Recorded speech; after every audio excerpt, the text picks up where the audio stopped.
How has being in the Roberts Fellowship impacted my personal outlook on leadership and my belief in my own leadership abilities?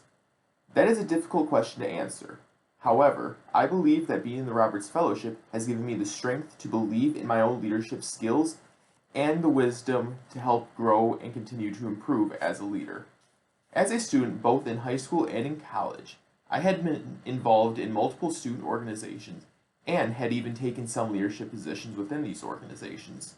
However, I was always a person who was more comfortable working behind the scenes, staying away from the spotlight, which I normally associate with leadership. Whenever somebody would compliment me on my work or my leadership skills, I would often be the person who would say, "just happy to help" in response to any compliment. I still remember the first leadership position I was offered in high school. When the current officers of the club approached me asking if I would be interested in being a leader for this club, I remember telling them that I wasn't really sure in my own leadership abilities or if I would be qualified to actually be a leader within this organization, before eventually deciding to step out of my comfort zone and take the leadership position. It's not the way most people begin their leadership story, but it was how I began mine. As a leader, I always felt as though I was walking on a razor's edge, and I was always at risk of being found out as an underqualified nobody who was simply improvising as a leader as he went along and didn't really know how to actually lead. I feel like we have all been in this situation, that fish out of water moment, when you finally feel like the walls are beginning to close in around you, and your carefully manicured facade of personality and leadership skills will finally be revealed to be nothing but a mirage to the world around you. It was in these moments that I wanted to ask a question to the world. Am I the only person who feels this way? Am I the only person who is unqualified to be a leader? I did not know if I was alone or if other people felt like me, and that was something that I had always struggled with whenever I was in a leadership position. Truthfully, when I first received the application to apply for the Roberts Fellowship, I reacted in much the same way I suspect many students do. I thought to myself, here it is, a 2-semester class that will teach me how to be an effective leader. This is what I need. However, I must warn you, if you go into the Roberts Fellowship thinking that you will simply be lectured on the finer points of leadership theory and will leave as a perfect leader, you will be sorely mistaken. This is not a class that will sit you down and lecture you on leadership or leadership theory. There are hundreds, if not thousands, of books, seminars, programs that exist that all claim to give the secret to leadership success. But the fact that there are these many programs invalidates the idea that there is one way to be a leader. There is no unified theory of leadership. There is no way that we can just simply memorize a series of rules and do's or do nots, and if we follow these, then we will always be an effective leader. Such a system does not exist. You can imagine my frustration as a biochemistry major, having to go from a world where questions were often dictated by being purely right and wrong, with the right being supported by empirical data and evidence, and having to move into a system where answers were supported more by emotional interpretation of information. This was a difficult change for me. However, I think therein lies a major lesson about leadership. That is, that things are seldom as well defined or well understood as we wish them to be, and there is always a layer of complexity underneath every decision which we must work to understand if we hope to work and be effective leaders. I had to learn to leave my preconceived notions of leadership, particularly the ideas of right and wrong, at the door, and step into a world where there was no true dichotomy of either correct or incorrect. There were many shades of gray, and any stance, if properly defended and justified, may be considered legitimate despite my own personal objections. This has been a difficult process for me, but I believe that it has improved my own interpersonal communication skills and has improved my relationships compared to even a year ago. Another lesson that I learned is that leadership is not a born trait, and this has done much to improve my own confidence in my leadership skills. Prior to being in the Roberts Fellowship, I had always assumed that leadership was a trait which was simply born in people, and that I did not have this skill, but rather, I was effective at lying and covering up for my lack of this skill by surrounding myself with friends who had this innate skill.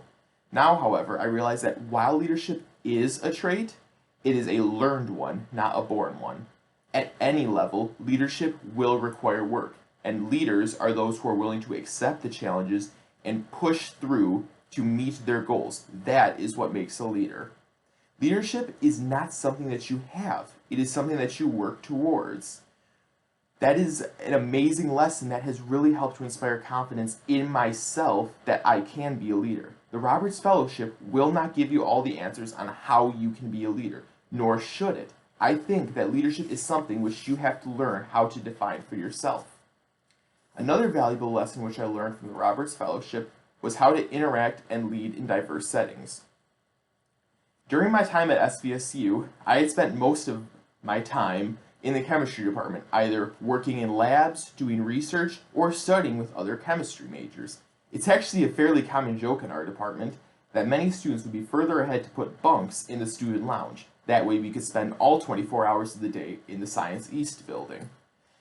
Now, while I think that finding a group of people that you relate to and connect with is certainly a valuable part of the human experience and is an integral part of finding yourself in college, I feel that too often we tend to sink into clique-like groups based on majors, excluding those who do not fit a traditional mold for our specific major or our college.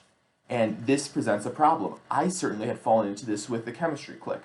The Roberts Fellowship, however, has changed this thinking for me by forcing me to interact with people who come not only from different colleges, but from different backgrounds as well.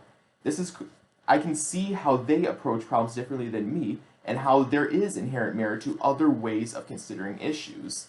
This has forced me to reconsider the standard scientific approach, especially when it comes to the context of social situations. Decisions cannot always be data-driven. There must be elements of emotion in them.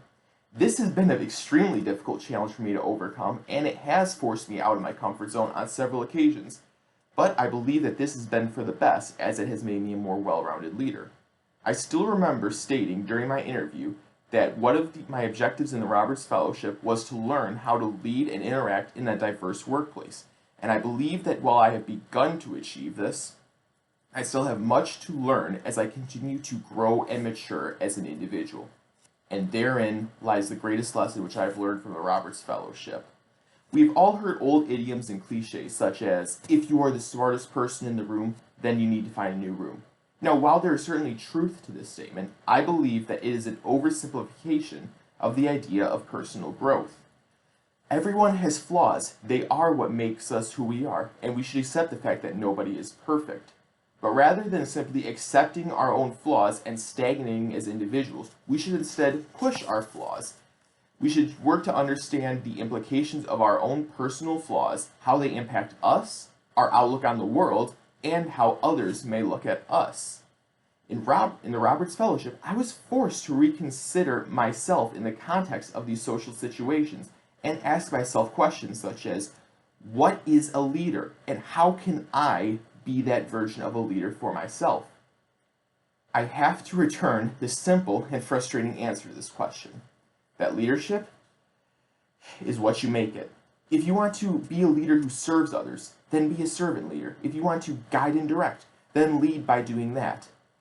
But, as a leader, you must always hold on to those core ideas that made you want to pursue a career in leadership, and always hold on to your personal identity and your morals, as that is what makes you who you are as a person.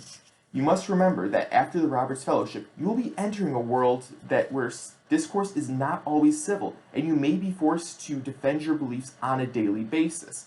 Rather than shine away from this, learn to defend your stances and push yourself to question, why do I believe what I believe?